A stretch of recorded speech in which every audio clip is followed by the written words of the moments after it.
The first thing Lysandra felt when she stepped through the rift was the texture of the darkness. It hummed like a hive, alive and restless. There were no walls, only gradations of black that shifted with each heartbeat. She whispered the sigil of guiding light, and a pearl bright orb bloomed in her palm. It floated just above her gloves, defying gravity as if eager to run ahead. Easy, she told it. For in Umbravia, a kingdom stitched together from living shadow. Light behaved like a skittish animal. Too much radiance and the shadows mutated into claws. Too little, and they curled around you, drinking warmth until blood slowed. Information from the Academy's spies had been maddeningly vague. Recover the lost star shard. Disrupt the coming eclipse crown ceremony and retreat before midnight. The old master spoke of Umbravia as a half-myth. Lysandra, youngest of the Solarii circle, wanted proof. That exultant scholarly curiosity lasted exactly 10 steps. On the 11th, shapes peeled from the dark, humanoid silhouettes with eyes like cracks in ice. One raised a spear made of glimmerless obsidian. Another hissed a syllable that burrowed under the skin like frostbite. Lysandra threw her orb skyward. It burst into a lattice of gold ribbons that forced the shadows back, but only a pace. Air exploded from her lungs as a whip of dusk snagged her wrist. The rift snapped shut behind her, and the last thought she had before unconsciousness was a single annoyed curse. So much for stealth. She woke inside a cell sculpted from faintly translucent gloom. Bars quivered when she touched them, as if offended by her corporeal certainty. Beyond, torches of cold blue fire lined a corridor. They gave no heat, only illumination that resembled moonlight filtered through deep water. Footsteps, doors rasped open. A tall figure entered wearing an armor of shifting gray plates. When he removed his helm, Lysandra's defensive spell fizzled, not from failure but shock. He was impossibly vivid, hair blacker than new ink, skin fair like moonlit quartz, and eyes one silver, one an eerie violet filled with tidal melancholy. "I'm Prince Kale of Umbravia," he said. "Name? Lysandra Vale, envoy of the Solari." She forced a smile that showed more teeth than warmth. "I assume I'm being flayed at dawn," he snorted, a sound as surprised as it was amused. "We don't flay. Too untidy. My mother prefers assimilation. Lovely. Does assimilation involve tea?" A corner of his mouth ticked upward. "Depending on your answers, yes." He gestured. The bars melted away, weaving into a doorway. She followed, partly because her options were limited, partly because his voice tugged at her curiosity. They traversed corridors that seemed carved from moving night. Murals glimmered in intermittent starlight. Battles between torch-bearing knights and shadow titans, treaties written in eclipse ink, lovers meeting at the edge of dawn. "The art moves," she noted. "We're a restless people," Kale replied. "Stories insist on being retold." They entered a chamber half lit by floating crystals that diffused soft gradients rather than direct beams. At its center sat a crystalline sphere the size of a carriage wheel, emitting pulses of muted gold. Lysandra's breath caught. "The Starshar," she murmured. Kale nodded. "A fragment of the first dawn, or so scholars claim. It hums louder when touched by those of the light, which brings me to an unpleasant task. Extraction? Evaluation," he corrected.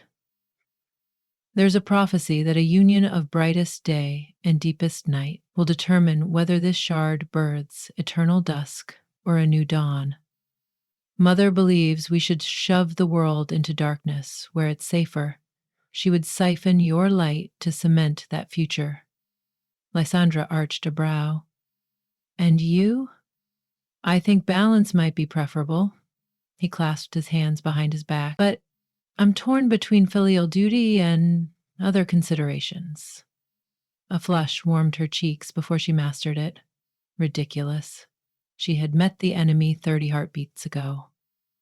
Yet something in his cadence, A vulnerability wrapped around iron unsettled her practiced detachment. You could release me, she suggested. We could both avoid awkward family dinners. He laughed softly. If only. The castle wards know you're here. They hunger for definitive outcomes. Should you leave without purpose fulfilled, they would unspool themselves across the surface realm, hunting you. I would never see the sunlit gardens I sometimes dream about. You've never been above? Born under an eclipse, he said, almost shy. My first breath set the sky here, trembling. Leaving might crack the kingdom. The solitude in that admission sliced her more deeply than any obsidian spear could. She studied the star shard, then him, and something fragile slid into place. An interim trust between two exiles of opposite elements. Teach me your dusk, she said beneath her breath. Meet me in the penumbral archives at the third toll, he replied, equally soft. And try not to blind anyone on your way. He gave her quarters rather than a prison, though shadow sentries lurked. Lysandra spent the interval mapping escape routes. None were promising. The walls rearranged themselves, doors shifting like tides of ink.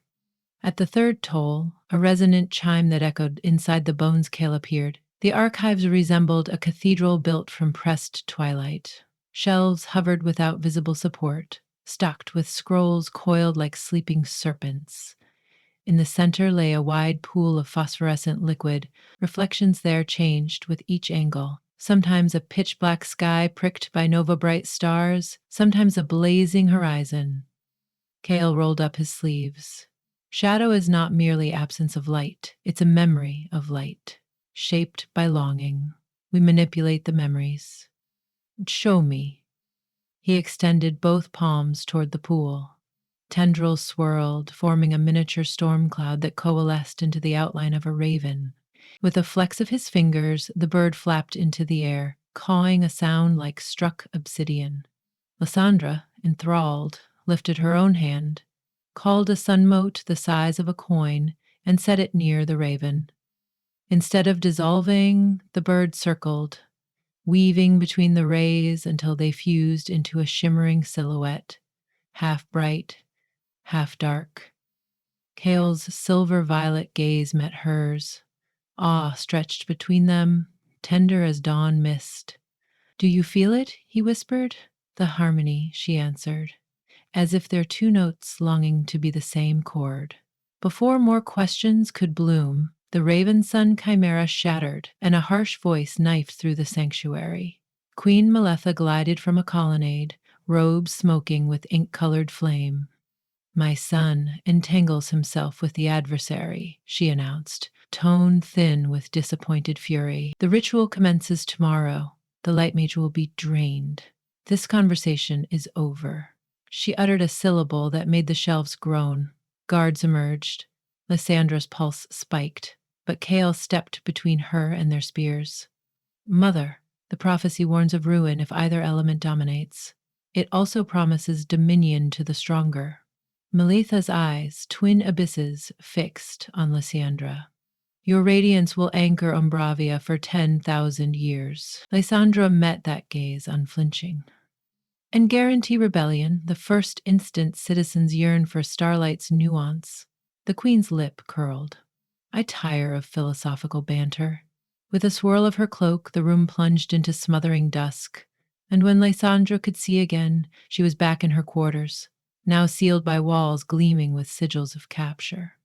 At midnight, a slender blade of shadow slid under her door, then bulged into Kale's silhouette. He placed a finger to his lips, touched the sigils, and they peeled away like dead bark. We have hours, he whispered. The eclipse crown ceremony begins at first gloam. I thought dawn. He smiled grimly. Down here, dawn is inverse. The gloam signals totality. They retraced steps through silent corridors. Whenever a sentry approached, Kale folded both of them into a veil of penumbra, a trick that muffled their heartbeats. Once beyond reach of the main keep, he led her to a stone balcony high above a chasm. Far below, an ocean of black mist rolled, reflecting flickers of strange constellations. This is the rift fall, he explained.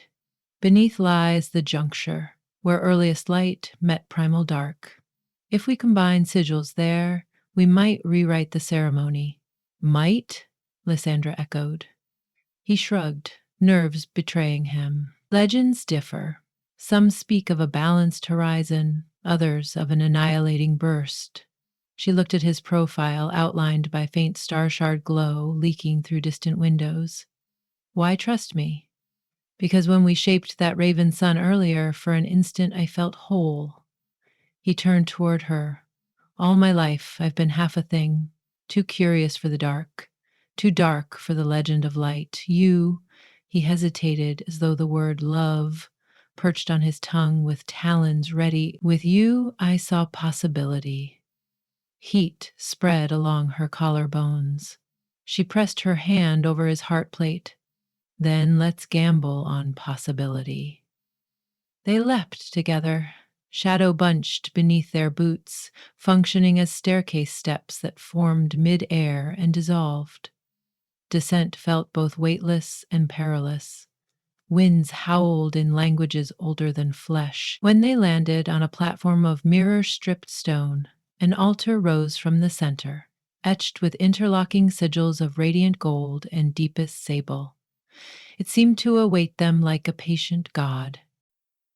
Kale produced a dagger forged from umbric steel, its edge absorbing surrounding light. Lysandra countered with a sliver of dawn glass that emitted gentle warmth. They slit palms, mixing blood into a single bowl carved into the altar.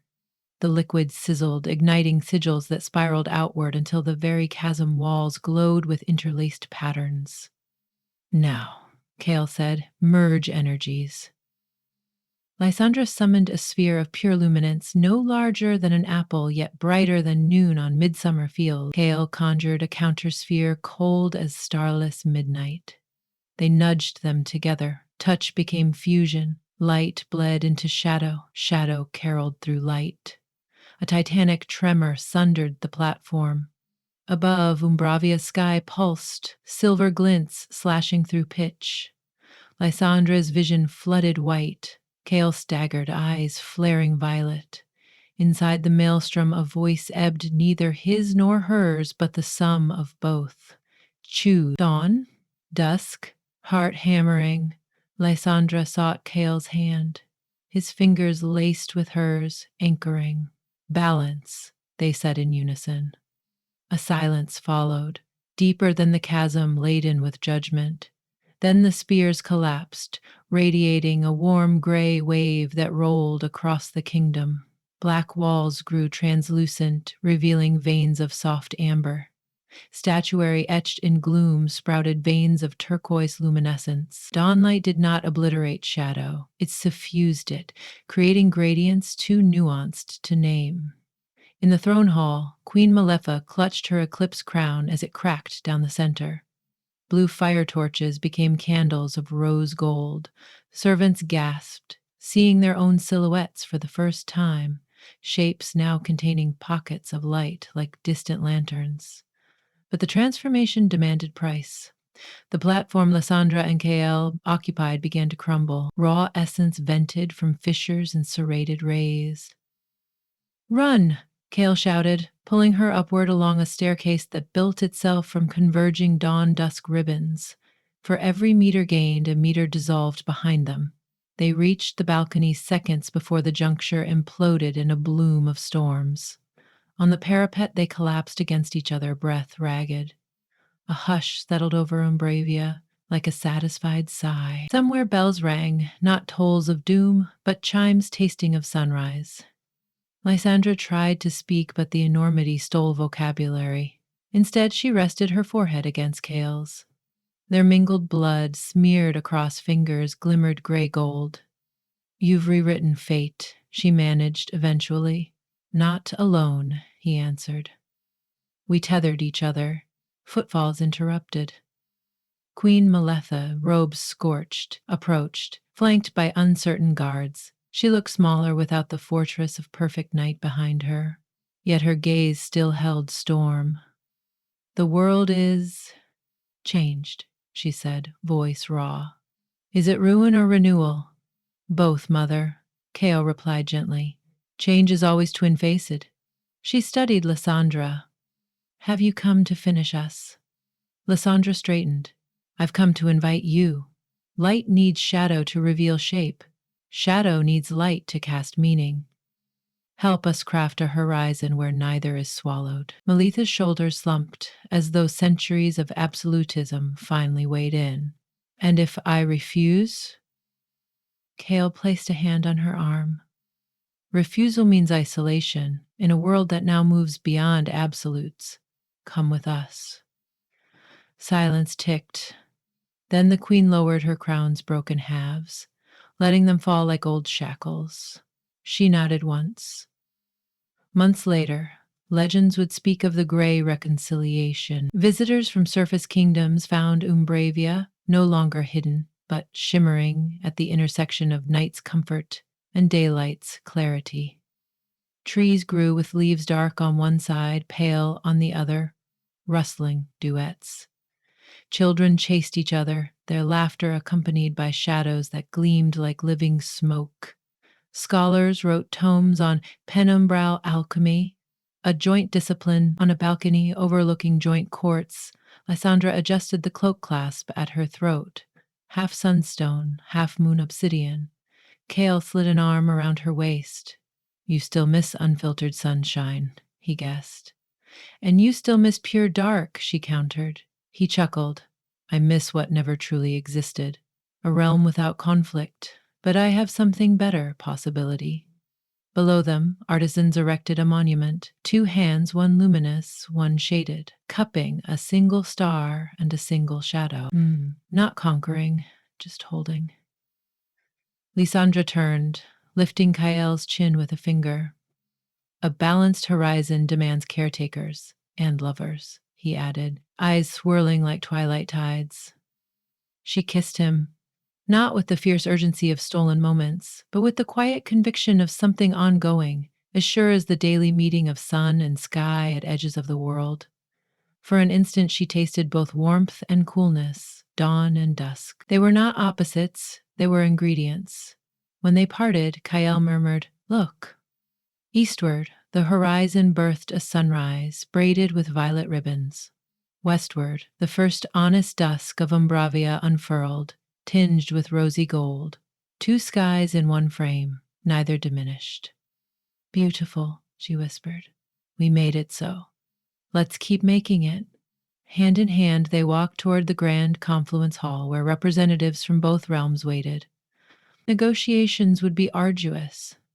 There were still zealots of blaze and zealots of pitch, but they would meet at a table carved from dawnstone and dusk wood, and they would talk. Behind them, their conjoined shadows stretched across the marble, flickering with soft, playful gleams, as if even the darkness had learned how to smile.